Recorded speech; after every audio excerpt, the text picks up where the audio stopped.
The war now appears to be only days away from ending. Trump says the peace agreement could be signed this Friday. Pakistan has confirmed the deal was reached through major mediation efforts, and Qatar reportedly played a direct role in the talks. Iran has also confirmed the agreement publicly. Markets are already treating it as a real deal. Oil has fallen below $90 per barrel as traders prepare for normal shipping through the Strait of Hormuz to resume. The main question is who actually gained more from this agreement. Washington is presenting the deal as a major achievement, but the published terms give Iran a very strong position. Iran has agreed to restore traffic through Hormuz to pre-war levels within 30 days. During the same period, the United States will lift its naval blockade and withdraw its troops. That will allow oil from the Middle East to move freely again and reduce the pressure on global energy markets. The critical detail is what the agreement leaves unchanged. There is no clause removing Iranian jurisdiction over Hormuz. There is no international authority taking control of the waterway and no permanent oversight system that limits Iran's position there. Iran therefore remains in control of one of the world's most important energy choke points. The United States entered this conflict claiming that it could keep the strait open regardless of what Iran did. The final agreement now depends on Iran reopening it gradually in exchange for major concessions from Washington. Project Freedom never stopped, and we've run 125 million barrels of oil through the straits, and Iran couldn't do anything about it. How many ships from Iran have transited our blockade? Zero. We have controlled the straits this entire time. Right, this you're going to negotiate with them to immediately and reopen gradually. it. That statement was meant to show that the US controlled Hormuz throughout the conflict and Iran has failed to break the blockade. But the agreement tells a different story about the final balance of leverage. Shipping returns because Iran agrees to restore it, while the blockade and the US military presence are reduced within 30 days. Hormuz was only one of the Washington stated objectives. The war began with Iran's nuclear program and later expanded to include regime change. The final terms now show how much progress the US made on either goal. Under the peace agreement, Iran promises that it will never produce a nuclear weapon. Trump is presenting that commitment as a major achievement, even though the same basic conditions already existed under the original JCPOA.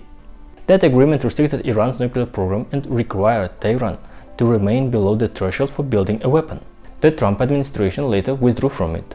After a long and expensive conflict, Washington is now accepting a nuclear promise very close to the one it abandoned years ago.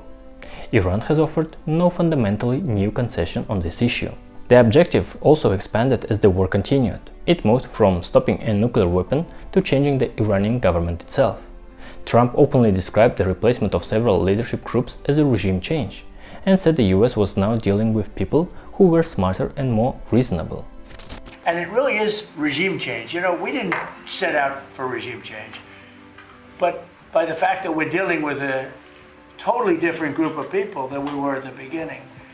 And frankly, I find them to be much more reasonable. I actually find them to be smarter, but I find them to be much more reasonable. This is regime change. One regime is gone, another regime is gone, we're dealing with the third. How can you have a stronger regime change than that, you know? That claim makes the final agreement harder to present as a complete strategic success. Iran still has a functioning government. It retains authority over Hormuz, continues to hold its broader regional position, and has not accepted permanent foreign control over the strait.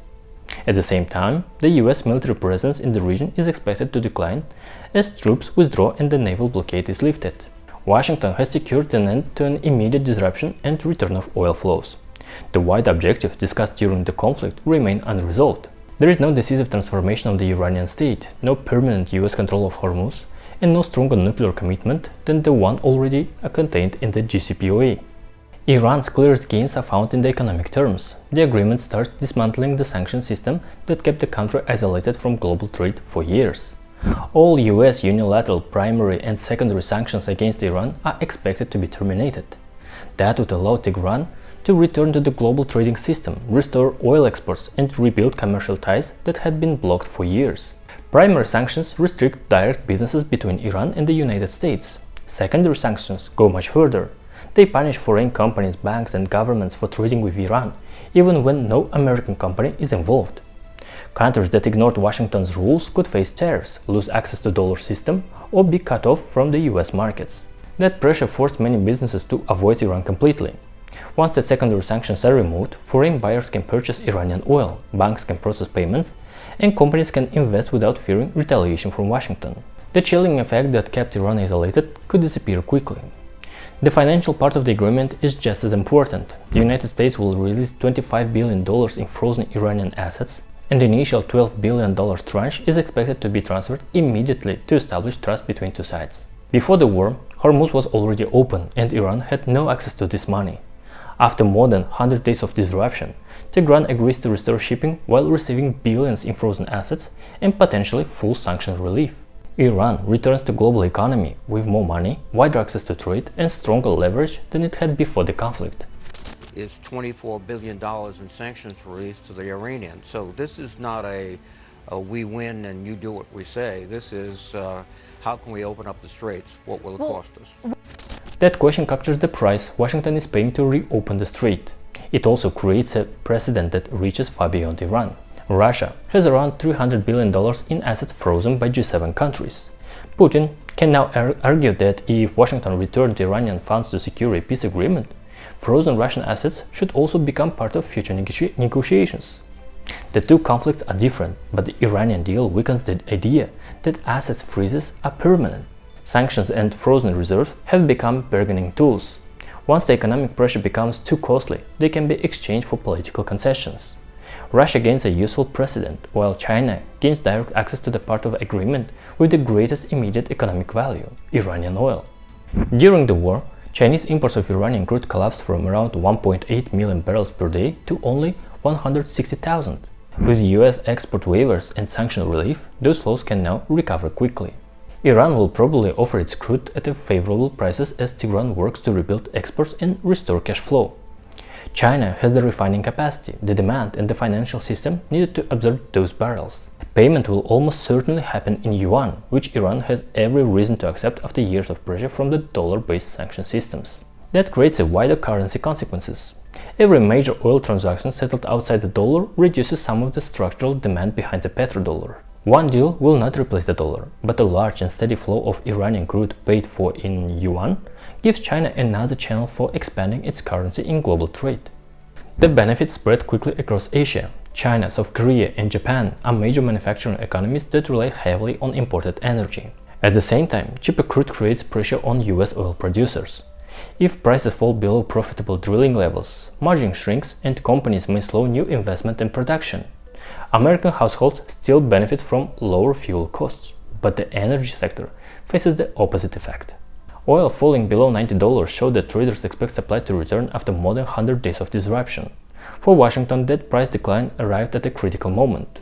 The economic cost of the war was spreading far beyond the energy markets. CPI inflation jumped from 2.7 to 4.2% within months, while core inflation remained close to 3%.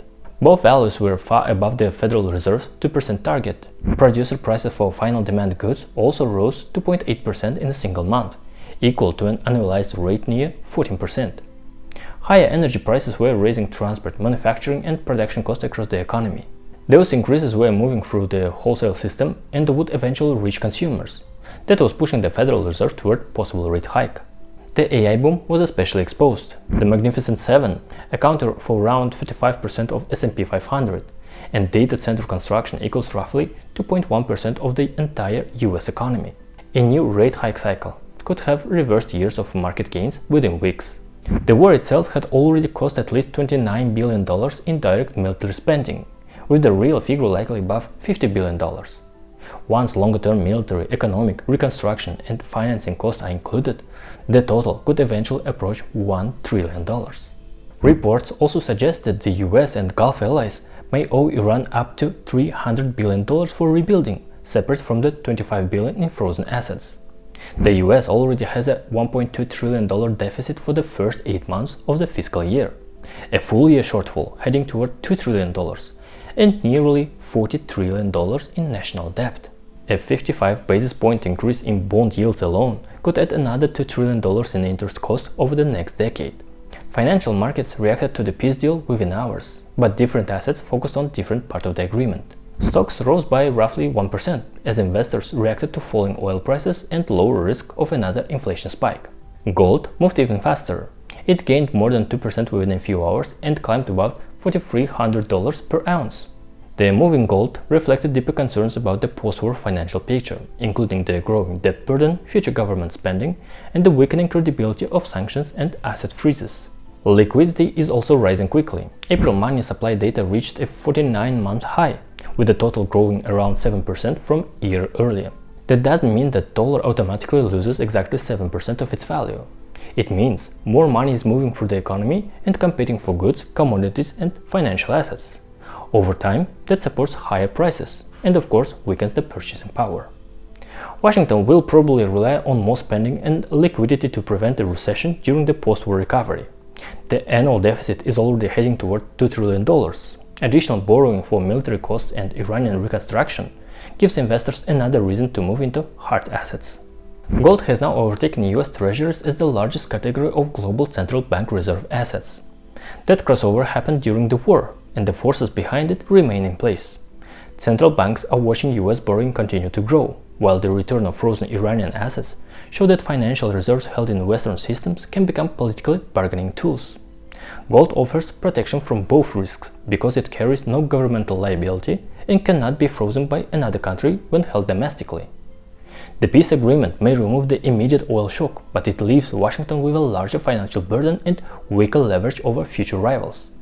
The shooting is coming to an end. The economic and geopolitical consequences are only beginning to take shape. So did Washington make a necessary compromise to protect the economy, or did it weaken the US leverage in future conflicts? Let me know what you think in the comments and subscribe for daily updates on markets, economics and geopolitics. See you in the next one.